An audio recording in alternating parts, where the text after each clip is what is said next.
Nakatakda pong itaas ang kontribusyon sa SSS at PhilHealth ngayong taon. Para sa karagdagang detalye, may live report si Teresa Andrada. Sige, epektibo ngayong buwan ng Enero ay patutupadan ng Social Security System o SSS ang pagtaas sa contribution rate ng kanilang mga miyembro mula sa dating 10.4%. Tataas na ito sa 11% o karagdagang 90 pesos.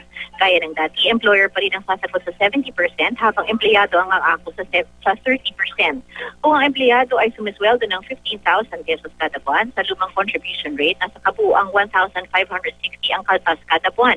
Pero sa panibagong adjustment, ito ay magiging 1,650 pesos na.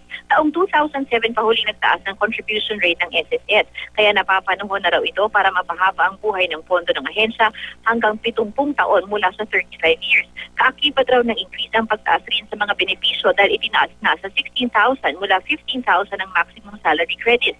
Ang sickness benefit mula sa dating 450 pesos kada araw magiging 500 piso na. Sa maternity benefit, ang dating 30,000 pesos para sa normal delivery, aakyat na sa 32,000.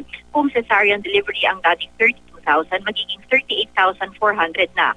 Bukod sa SSS, tataas na rin ngayong buwan ang premium contribution ng PhilHealth para sa mga individually paying members. Mula sa 1,200 per year, ito ay magiging 2,400 na. Ibig sabihin, kada buwan mula 100, magiging 200 piso na ang inyong babayaran. Kung nagtatrabaho, 50-50 ang hatian ng employer at empleyado. Pero kung self-employed, OFW o voluntaryong nagbabayad, ang buong 200 pesos ang babayaran.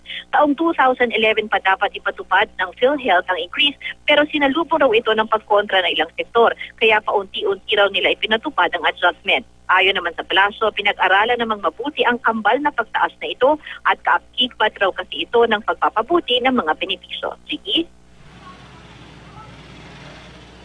Maraming salamat, Teresa Andrada.